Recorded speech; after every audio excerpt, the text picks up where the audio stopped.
다 내가 빚진 자라, 이런 제목으로 로마서 강의를 이어가겠습니다. 사도 바울은 이제 로마 교회를 방문하고자 하는 목적을 밝히고 있습니다. 그리고 자신이 로마의 성도들에게 어떤 마음을 가져왔고 그들을 만나기를 얼마나 애타게 사모해 왔었는지를 설명하고 있습니다. 사도가 성도와 교회를 바라보는 감정과 관점은 교회 머리 되시는 예수 그리스도께서 가지고 계신 그것과 동일하다고 볼 수 있습니다. 교회를 세우시고 성도를 복음으로 힘써 가르침으로 진리 안에서 그들의 믿음을 바로 세우기 위해 모든 노력을 다하는 사도에게 부어주신 그 마음이 바로 주께서 교회와 성도들에게 품고 계시는 마음과 결코 다르지 않은 것입니다. 로마 교회를 향해서 사도의 구구절절이 표현되는 고백 속에서 우리는 교회와 성도를 향하시는 주님의 마음을 느낄 수 있기를 바랍니다. 그 마음이 바로 우리를 향한 마음이기 때문이죠. 8절을 보겠습니다. 무엇보다도 먼저 나는 여러분 모두를 인해서 예수 그리스도를 통해 내 하나님께 감사드립니다. 그것은 여러분의 믿음이 온 세상에 알려지고 있기 때문입니다. 이렇게 기록되어 있습니다. 바울 사도는 먼저 로마 교회를 생각할 때 하나님께 감사를 드릴 수밖에 없는 이유를 밝힙니다. 그것은 로마 교회의 성도들의 믿음이 온 세상에 널리 퍼져가고 알려져 가고 있기 때문이라고 설명하고 있습니다. 믿음을 가진 성도의 존재감은 결코 감추어질 수 없습니다. 방 안에 있는 향기 나는 꽃의 존재를 결코 숨길 수 없듯이 어디 있든지 그 존재감이 감추어질 수 없는 사람들이 바로 성도들입니다.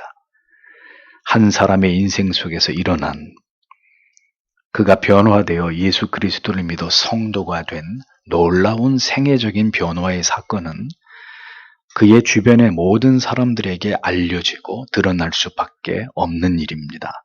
그것이 신앙입니다. 신앙의 힘입니다. 신앙이 한 사람의 영혼 가운데 생겨나게 된 결과물입니다.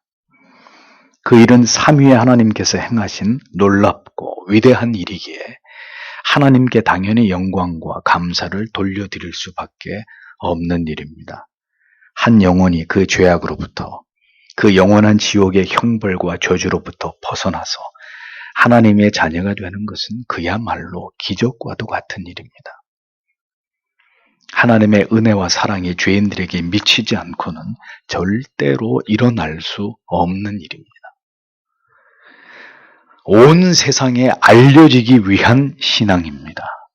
그렇게 그 믿음이, 그 사랑이 드러나고 증거되므로 하나님의 이름의 영광이 세상에 드러나야 하는 것이 그리스도인들의 참된 신앙입니다. 우리의 신앙이 온 세상은 고사하고 우리의 삶의 주변과 우리가 아는 사람들에게까지 그들에게까지 아름답게 전해지고 나타나고 있는지를 우리는 자주 생각해 봐야 합니다. 주께서 그렇게 오늘도 복음의 향기를 드러내는 우리들로 인해서 기뻐하고 계시는지를 우리는 우리의 삶을 깊이 반추할 필요가 있는 것입니다. 내 자신이 신자라는 사실이 내 가족에게도 인정받지 못하고 내 주위의 어떤 지인들의 입술로부터도 시인되지 못한다면 우리 안에 있다고 믿어지고 있는 그 믿음의 정체는 무엇인지를 진지하게 고민해 봐야 하는 것입니다.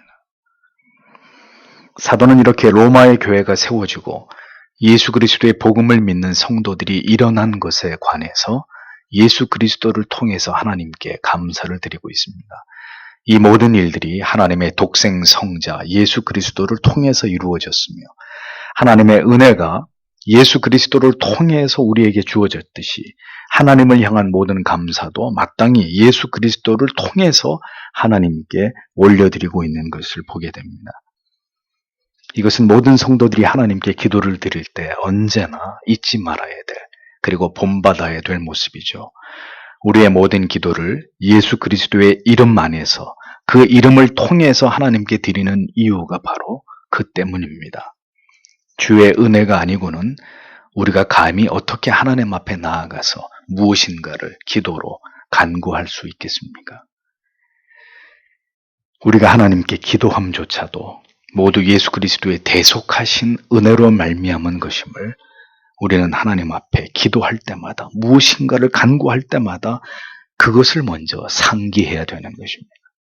무언가를 내가 기도한다는 그 기도의 제목보다는 예수 그리스도의 은혜 때문에 내가 하나님께 이와 같은 기도의 간구의 내용을 가지고 하나님께 아뢰일 수 있다는 것에 대한 감사가 먼저 우리의 기도에 있어야 한다는 것입니다. 이어 고백되고 있는 사도의 마음을 들여다보십시오. 9절에서 10절. 나는 그 아들의 복음을 전하는 데 있어서 내 영으로 섬기는 하나님이 내 증인이 되십니다. 나는 끊임없이 여러분을 기억하고 있으며 기도할 때마다 이제 하나님의 뜻 안에서 어떻게 해서든지 여러분에게 갈 수 있는 좋은 길이 열리게 되기를 간구하고 있습니다. 라고 기록하고 있습니다. 바울의 고백 속에서 우리는 언제나 간절하게 성도를 생각하는 사도의 마음을 느낄 수 있습니다. 잠언 27장 23절에는 내 양떼의 형편을 부지런히 살피며 내 소떼의 마음을 두라 라고 말씀했습니다. 언제나 성도를 생각하는 마음, 그것이 사도의 마음이고 우리 구주 예수 그리스도의 마음이십니다. 사도는 그 일에 자신이 얼마나 진실되고 성실하게 최선을 다하고 있는지에 관해서 하나님이 나의 증인이 되신다라는 맹세에 가까운 고백을 하고 있습니다. 사도가 교회와 성도에게 쏟는 그 마음과 애정의 정도가 얼마나 되는지를 우리는 그의 고백 속에서 확인할 수 있습니다. 사도는 고린도후서 11장 25절에서 이렇게 고백하죠. 이 외의 일은 고사하고 오히려 날마다 내 속에 눌리는 일이 있으니 곧 모든 교회를 위하여 염려하는 것이라 라고 말하고 있습니다. 사랑은 눌리는 마음입니다. 거의 언제나 그 대상을 생각하고 그 대상을 위하는 마음입니다. 누가 시키지 않아도 그 대상에게 몰입하고 집착하고 그 대상을 생각하게 되는 것이 사랑입니다. 사도는 항상 자신의 기도에서 쉬지 않고 로마 교회 성도들을 말해왔었다고 고백합니다.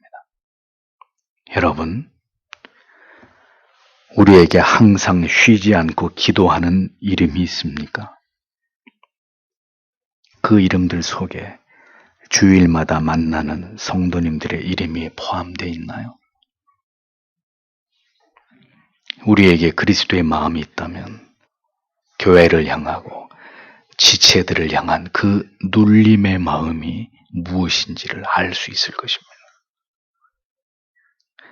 모든 성도들에게 교회와 지체들을 향한 이 마음이 있다면 교회는, 공동체는 얼마나 아름다운 그리스도의 사랑으로 충만해질 수 있을지를 생각해 보십시오. 사도의 이 고백 속에서 우리가 유의해 보아야 할 대목은 사도가 하나님을 섬긴다라고 할 때 그 섬김의 수단은 바로 자신의 심령이라고 고백하고 있는 부분입니다. 내 심령이란 지정의 전인격을 의미합니다. 즉 사도는 자신의 모든 것을 다 들여서 하나님을 섬기고 있다고 고백하고 있었습니다. 온 마음을 다해서 그렇게 하나님을 섬기고자 하는 그 사도를 바라보시는 하나님의 마음이 어떠하셨겠습니까?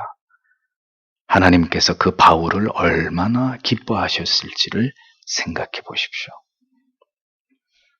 성도 여러분, 정녕 내 심령으로 내 모든 것으로 온 마음을 다해서 그렇게 하나님을 섬기는 자녀들이 되기를 원치 않으십니까?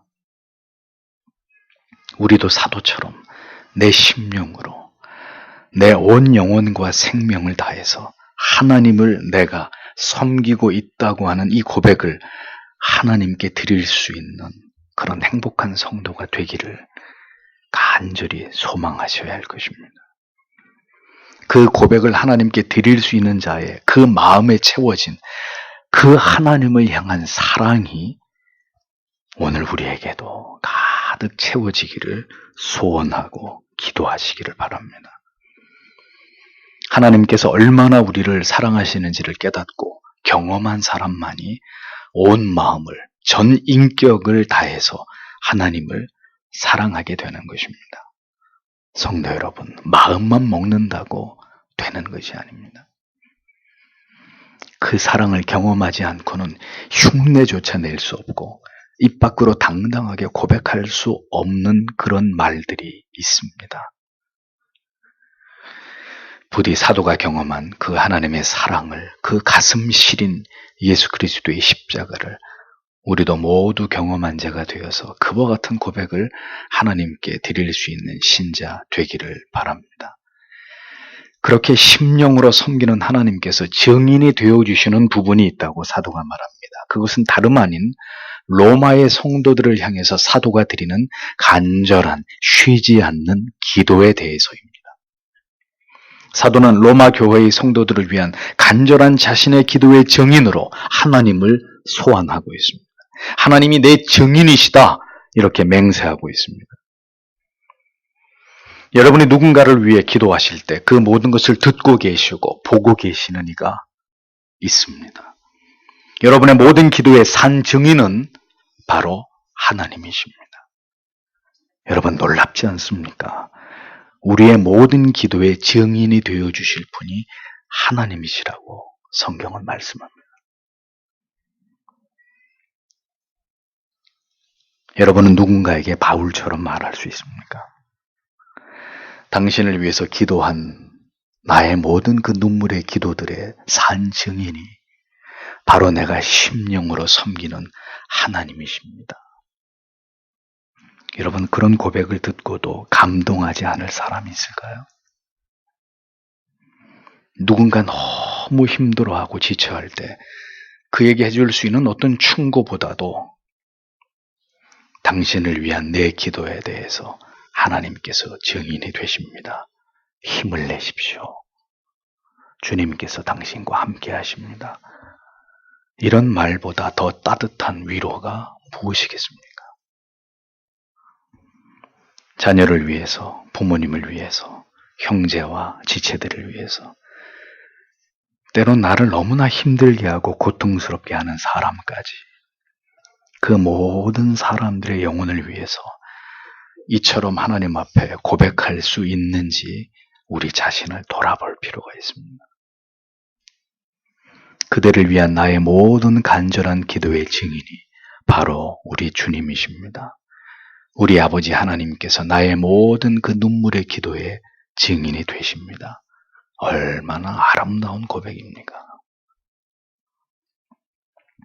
이 말씀의 다른 의미는 언제나 전혀 기도하지 않으며 거의 기도하지 않는 여러분의 기도 생활 역시 하나님이 모두 알고 계신다는 뜻입니다. 간절하고 지속적이고 열렬한 진실된 기도에 대해서도 또 심히 미약하고 간헐적이고 게으르기 이를 데 없는 그런 기도에 대해서도 하나님은 우리 모두의 증인이 되십니다. 사도의 간절한 기도의 제목은 자신이 성공적으로 로마 교회에 갈 수 있는 그 길이 열리기를 고대한다는 것이었습니다. 바울은 하나님의 뜻을 구하는 간절한 기도 속에서 로마 교회로 갈 수 있는 길이 열리기를 기도하고 있었습니다. 항상 내 기도에 라고 번역된 부분에 원문에 가까운 해석은 언제나 나의 기도에 간청하면서 라는 뜻입니다. 그러니까 사도는 먼저 로마 교회로 갈 수 있기를 간절히 간곡하게 항상 하나님 앞에 기도했다는 것을 알 수 있습니다. 로마 교회 성도들을 만나서 교제하고 그들을 복음으로 가르치고자 하는 사도의 마음이 얼마나 열렬하고 간절했는지를 알 수 있는 대목입니다. 그는 그렇게 복음을 위해서 모든 열정을 불태우는 사도였다는 것을 알 수 있습니다. 그러나 그의 교회와 성도를 향한 열정은 언제나 간절한 기도로 하나님께 표현됐다는 것입니다. 간절한 사랑은 그를 향한 간절한 기도로 바뀌고 이내 그 기도는 눈물과 통곡이 될 수밖에 없는 것입니다. 사랑은 그토록 격렬한 것입니다. 반드시 보아야 하고 보지 못하고는 견딜 수 없는 것이 사랑입니다. 내가 반드시 그대가 있는 곳으로 가겠습니다. 길이 없으면 길을 만들어서라도 그대에게 가겠습니다. 그것이 사랑입니다. 죄인을 구원할 길이 없는데 자기 아들을 보내어서 그 아들을 죽게 함으로 길을 열고야 마는 것이 사랑입니다.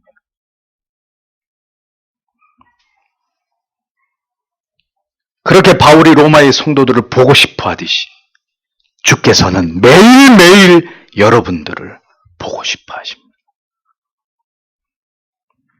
기도의 자리에서, 말씀의 자리에서 간절히 여러분들을 보고자 하시는 분이 우리의 구주 예수 그리스도이십니다.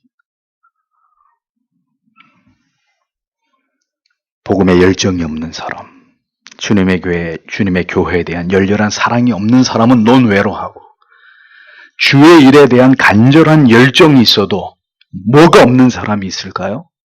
기도가 없는 사람이 있단 말이에요. 그는 절대로 주의 뜻대로 그 일을 행할 수 없습니다. 이유는 기도가 없거나 부족하기 때문입니다. 기도가 부족한 사람은 자기의 열정만 가지고 일하는 사람입니다. 그는 언제나 기도가 없이 일하기 때문에 그 일을 행하다 쉽게 시험에 들고 쉽게 포기해버리고 자기의 열정만으로 일하기 때문에 언제나 갈등과 어려움에 직면하게 됩니다. 일이 진행은 되더라도 하나님이 원하시는 내용과 결과와는 거리가 먼 것이 되기 십상입니다. 열정이 있고 그리고 간절한 기도가 뒷받침되어야 합니다.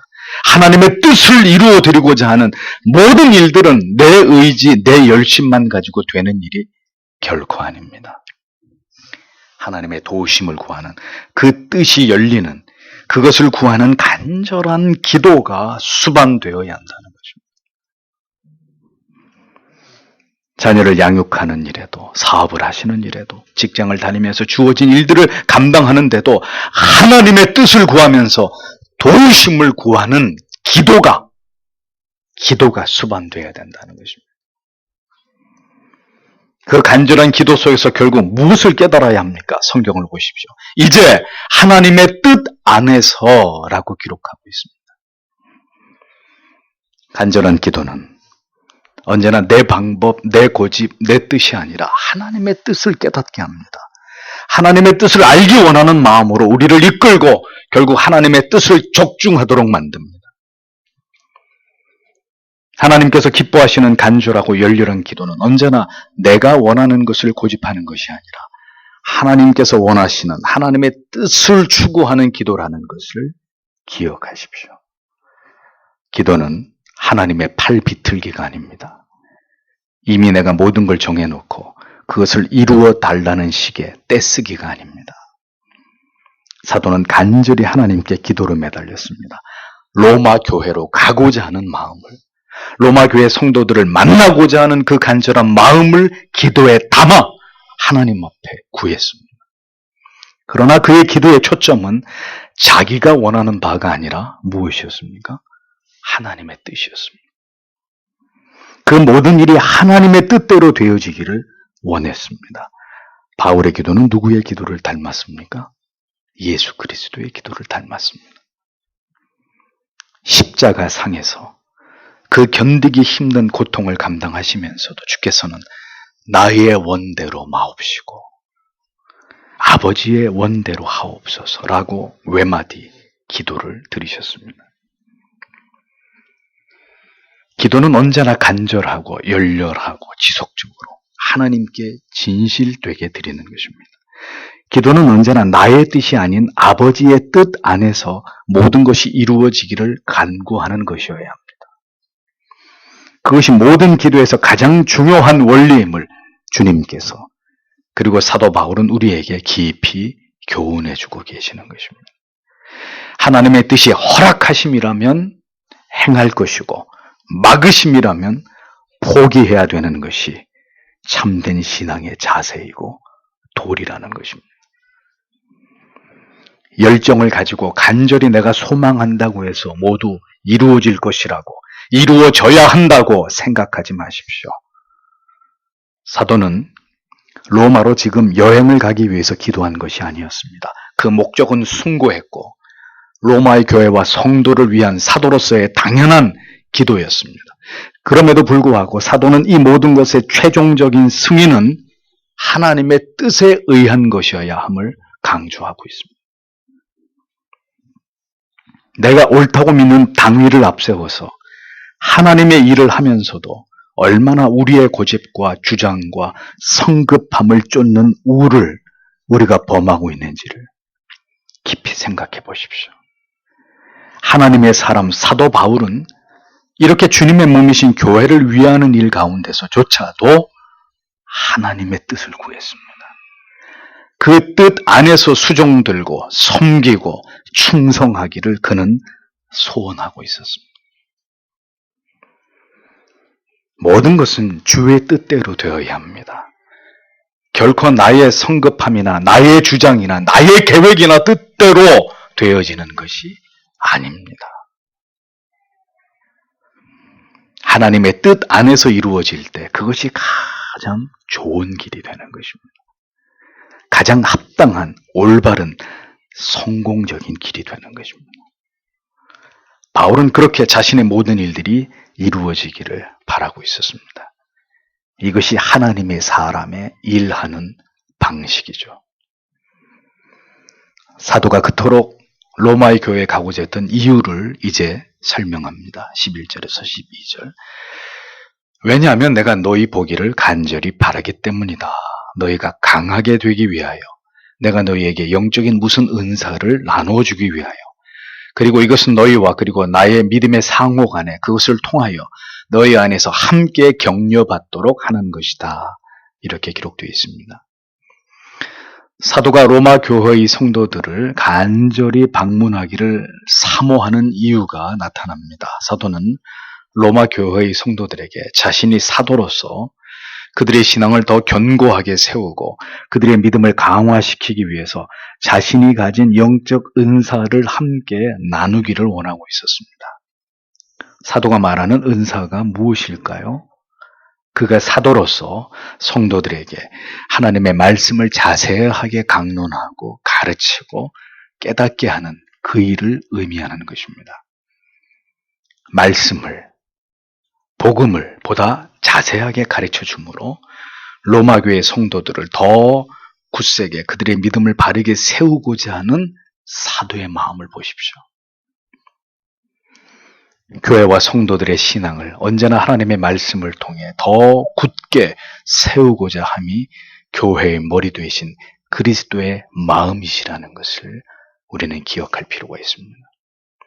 그러므로 모든 성도는 하나님의 말씀을 가르치기 위해서 교회의 세움을 받은 목사를 통해서 부단히 하나님의 말씀을 배우는 것을 사모하셔야 합니다.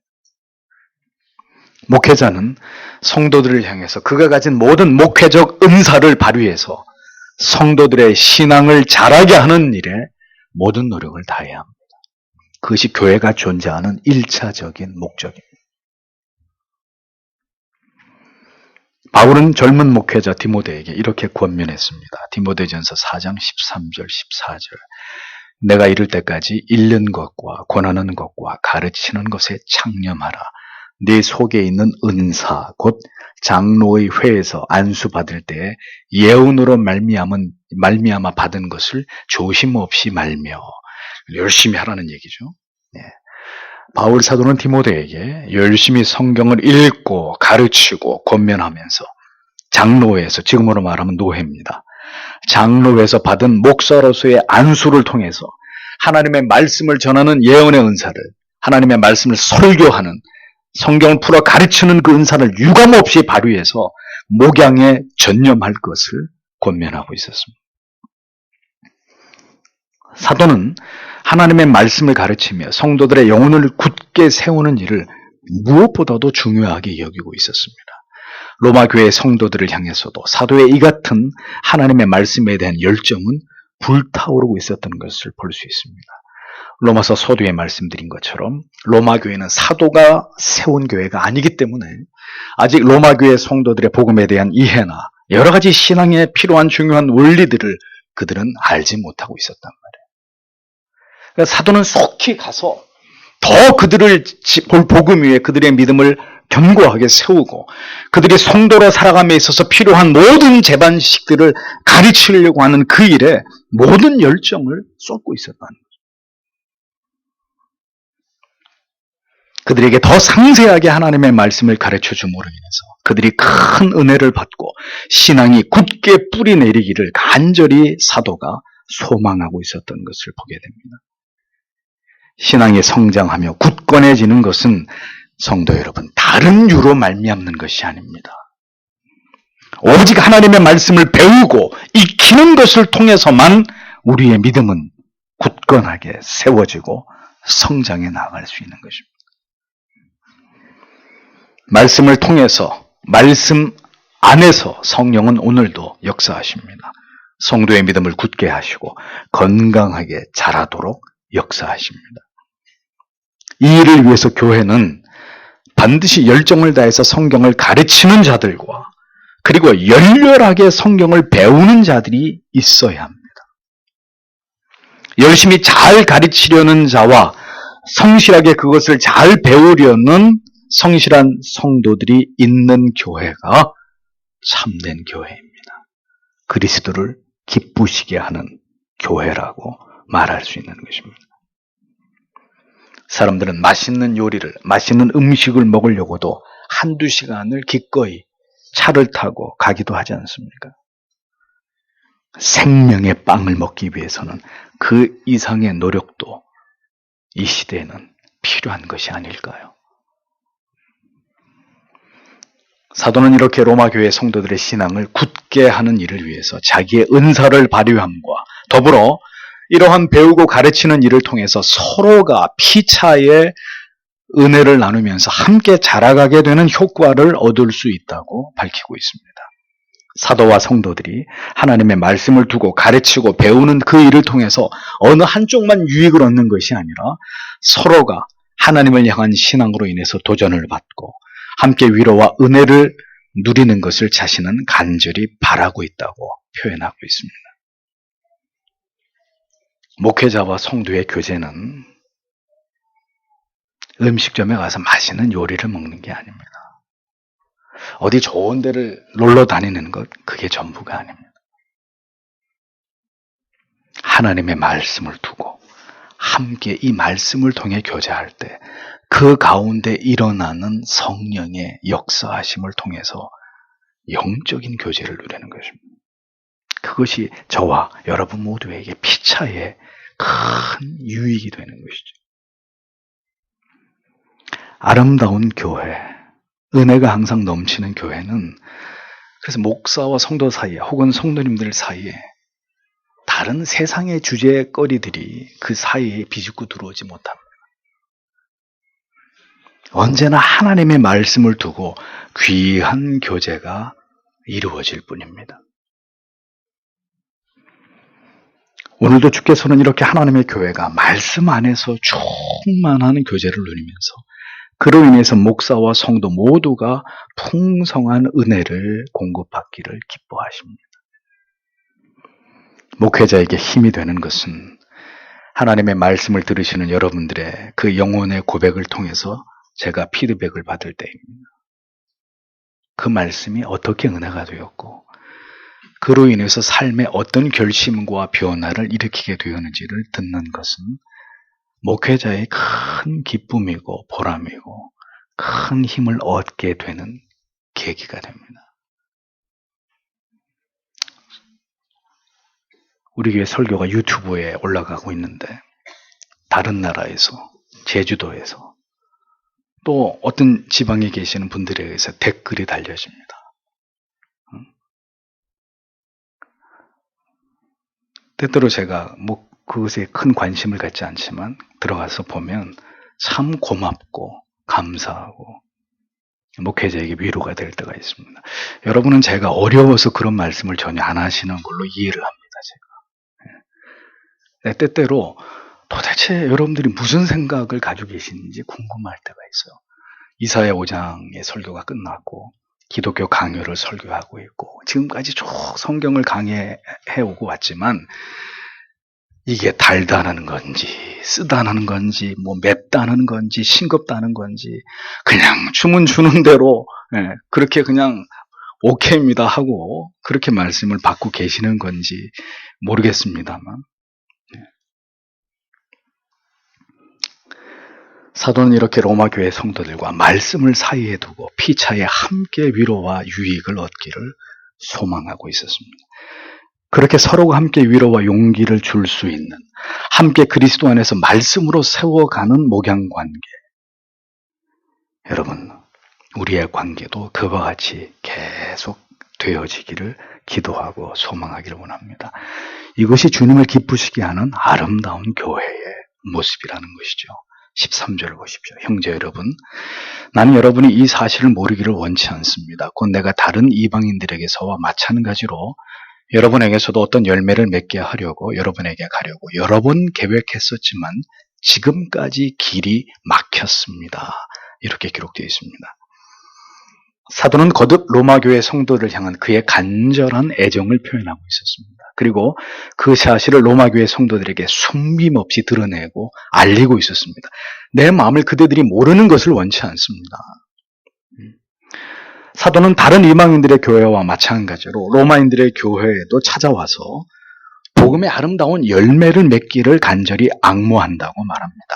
열매란 복음을 가르치고 설명함으로 인해서 로마 교회 성도님들이 큰 유익을 얻고 또 그 설교, 그 복음을 듣고 회심하는 사람들이 더 많아지고 이렇게 해서 주님의 교회가 견고하게 세워지는 것을 의미할 것입니다.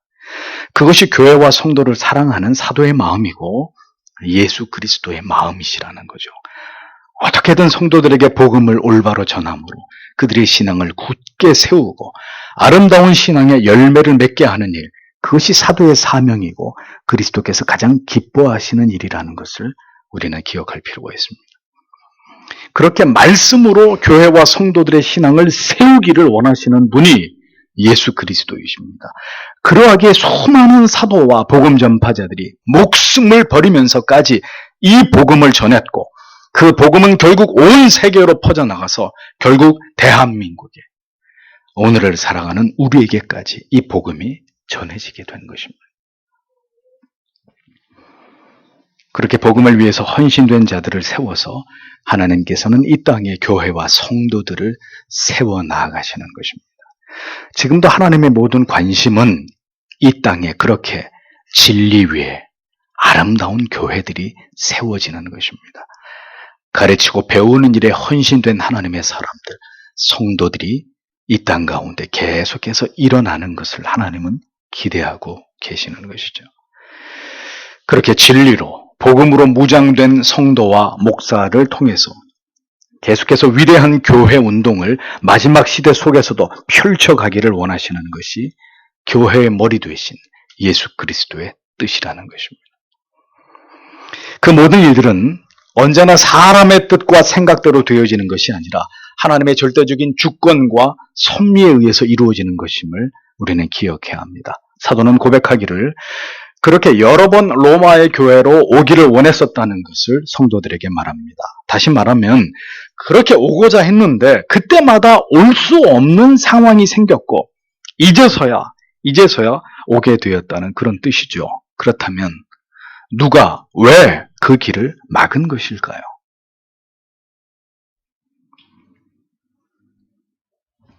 사도는 사도행전에서도 이와 같은 유사한 일을 겪었음을 증언합니다. 사도행전 16장 6절에서 7절에 성령이 아시아에서 말씀을 전하지 못하게 하시거늘 부르기아와 갈라디아 땅으로 다녀가 무시아 앞에 이르러 비두니아로 가고자 애쓰되 예수의 영이 허락지 아니하시는지라 이렇게 기록되어 있습니다. 성령, 예수의 영께서, 하나님께서 바울의 모든 선교 여정을 그렇게 간섭하시고 조율하시고 조정하셨다는 것을 우리는 깨닫게 됩니다. 이 설교의 앞부분에서 말씀드린 대로 하나님의 일을 행함에 있어서도 결코 사람의 생각과 뜻대로 사사로이 행할 수 없음을 우리는 잊지 말아야 합니다. 내가 하고 싶다고 해서 그것이 모두 하나님을 기쁘시게 하는 일이 아니라는 것입니다. 주를 위해서 행하는 일이라고 해서 그 모든 일과 방법과 시기를 우리 뜻대로 행하거나 결정할 수 없다는 것입니다. 왜 우리는 주를 섬기는 것조차도 언제나 우리 뜻대로, 우리 판단대로 사사로이 행하려고 하는지, 이것에 대한 깊은 자기 반성이 우리에게 필요한 부분입니다. 교회를 들고 나는 일에서 하나님을 예배하고 성경을 배우고 성도와 교제를 나누고 각 기관에서 함께 하나님의 교회를 섬기고 성도들과 교제하는 모든 일들 속에서 왜 우리는 그 모든 일들을 주의 일이라는 미명하에 우리 뜻대로, 우리 생각대로, 우리 주관대로 하려고 하는 고집을 내려놓지 못하는 것일까요? 사도는 그토록 로마에 오는 일에서부터 선교지로 발행하는 일까지 모든 일에 성령의 통제를 받았습니다. 하나님의 간섭하심을 통해서 자신을 다스리고 하나님의 뜻에 순복함으로 신중하게 그 모든 일들을 진행해 나아간 것을 볼 수 있습니다. 모든 일들은 그 일이 아무리 주를 위한, 교회를 위한 거룩한 일이라 할지라도 사사로이 사람의 생각과 뜻이 아닌 하나님의 뜻대로 하나님이 명하신 때에 하나님이 말씀하신 방법을 따라서 행하려고 하는 신중함이 필요합니다. 그것이 주를 섬기는 자들의 자세이고 중심이어야 하는 것입니다. 언제나 내가 좋으면 하나님께서도 좋아하실 것이라는 생각을 버리십시오. 주의 일은 내 열심과 열정과 의로 행하는 것이 절대로 아닙니다.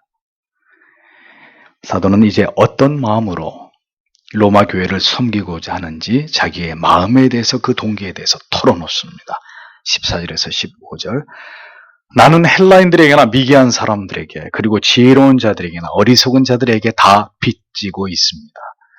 그래서 나는 로마에 있는 여러분에게도 복음 전하게 되기를 갈망하고 있습니다. 이렇게 기록되어 있습니다. 신자를 신자 되게 하는 것, 신자의 삶을 살아가게 하는 것, 그의 좁은 문, 좁은 길로 들어가게 하는 것, 그 모든 환난과 모진 핍박을 견디고 사람들로 인한 상처와 아픔을 능히 이기게 하며 자존심을 다 내려놓고 온전히 그리스도만 존귀케 되기를 소망하면서 그렇게 그리스도를 닮아 낮은 곳으로 자기를 부인하면서 십자가를 지는 삶의 그 원동력이 무엇이냐? 배고프고 춥고 잠잘 곳, 먹을 것을 언제나 걱정해야 되는 그 모든 수고로운 사도의 삶을 기쁨으로 감당하게 하는 바로 그것이 무엇이냐? 사도는 말합니다. 그것을 빚진 마음이라고. 누구에게 진 빚이란 말입니까? 예수 그리스도로부터, 그 사랑으로부터, 그 은혜로부터, 그 십자가에 살찢고 피 흘려 죽으심으로부터 말미암은 그 사랑의 빚진 마음, 나 같은 이 죄인 중에 괴수 같은 자에게 베풀어진 그 예수 그리스도의 한량없는 사랑 때문에, 도무지 갚을 길이 없는 그 은혜 때문에 나는 헬라인처럼 똑똑한 사람이나 무지한 야만 민족들이나 지혜 있는 사람이나 어리석은 사람들, 그러한 인간이 가진 어떤 조건에도 상관없이 모든 사람에 대해서 나 사도 바울은 빚진 마음으로 오늘도 복음을 전할 뿐이라고 그는 그렇게 고백하고 있습니다. 사랑에 대한 그 빚이 모든 사람을 섬기는 삶의 원동력이라고 사도는 말하고 있습니다. 그 예수께 받은 그 십자가의 사랑의 빚이 나를 힘들게 하는 사람이나 나를 편하게 하는 사람이나 진리를 잘 수용하는 사람이나 진리를 극렬히 거부하는 사람에게도 그들 모두에게 복음을 들고 그들 앞에 서게 하는 힘이라고 사도는 말하고 있습니다. 빚진 마음은 겸손한 마음입니다. 낮아진 마음입니다. 빚을 진 사람이 어떻게 큰 소리를 치고 당당할 수가 있습니까? 더 많은 빚을 진 사람일수록에 더 겸손할 수밖에 없고 더 섬길 수밖에 없는 것은 당연한 것이 아니겠습니까? 그것이 빚진 마음이기 때문에.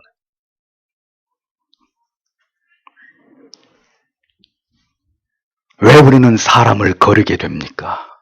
왜 편견과 아집으로 사람을 바라봅니까? 우리 안에 예수 그리스도의 그 사랑에 빚진 마음을 모두 잃어버렸기 때문입니다. 그 거룩한 채무의식이 우리 안에 모두 소멸되어 버렸기 때문입니다.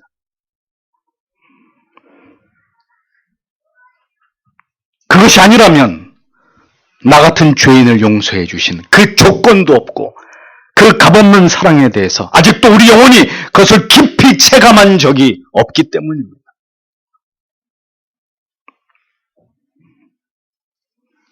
내 안에 사랑이 없음을 봅니다. 그래서 여전히 누군가를 미워하고 반목하고 도무지 이해해주지 못하고 있는 옹졸함을 내 안에서 봅니다. 우리는 과연 예수께 빚진 마음을 가진 자입니까? 무엇이 우리를 이토록 당당하게 만들었고 우리의 목을 곧게 했습니까? 무엇이 진정한 믿음입니까? 우리 안에 예수 그리스도에 대한 그 사무치는 사랑이 있기나 하는 것입니까? 하나님께로부터 받은 그 형언할 길이 없는 사랑에 대한 감격이 우리 영혼 가운데 아직 남아있는 것인지 여러분 영혼의 뚜껑을 열고 그 밑바닥을 들여다보십시오. 빚진 마음을 가진 거룩한 채무자는 없고 모두가 위세당당한 채권자들만 있습니다. 결코 머리를 숙일 마음이 없는 주께로부터 아무것도 빚진 것이 없다고 믿는 오만한 사람들로 오늘의 교회는 넘쳐나고 있습니다. 이것이 주를 하나님의 마음을 아프시게 하는 것이 아니면 무엇이란 말입니까? 사도는 그렇게 갚을 길이 없는 빚진 자의 마음으로 로마 교회 성도들 앞에 섰습니다. 할 수 있는 대로 내가 할 수 있는 모든 것을 다해서 로마에 살고 있는 그대들에게도 이제 이 눈물겨운 사랑을 말하고자 한다고 그는 담담하게 고백하고 있습니다.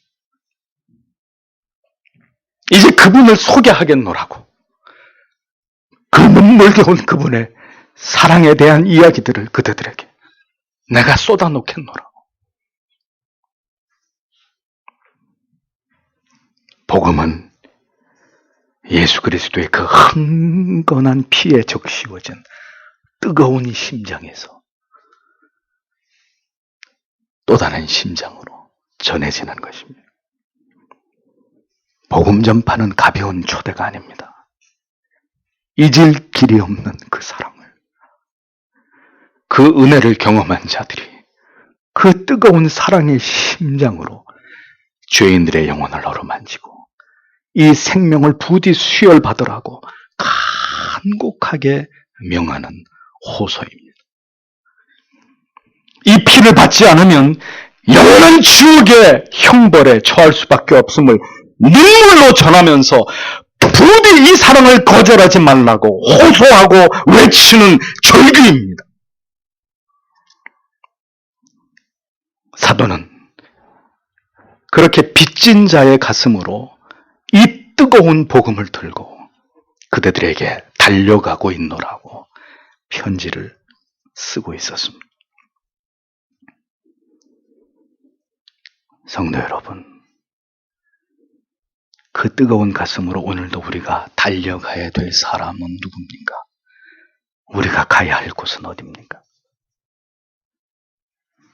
사도는 이것을 위해 부름을 받았고 이것을 위해 사도가 되었으며 이 일을 위해서 나는 존재하고 있다고 말합니다. 형언할 길이 없는 그 사랑과 그 은혜를 받은 우리는 오늘도 무엇을 위해 살고 있는 것이고 누구를 위해서 살아가고 있는 것인지를 생각해 보십시오. 사도에게서 느껴지는 오늘도 우리를 향하신 그리스도의 그 마음이 우리에게 어떤 삶을 요구하고 있는지를 깊이 사유해 보십시오. 복음을 전하는 삶, 그보다 더 귀한 가치가 무엇이겠습니까? 그 예수 그리스도의 마음을 다른 영혼들에게 알게 하고 가르치고 그들을 진리 안에서 세우는 일보다 아름다운 일이 무엇일까요? 구원으로 우리를 불러 하나님의 자녀 삼으신 그 성도의 숭고한 삶의 의미와 목적은 무엇이겠습니까? 여러분, 그냥 살아가는 삶이 아닙니다.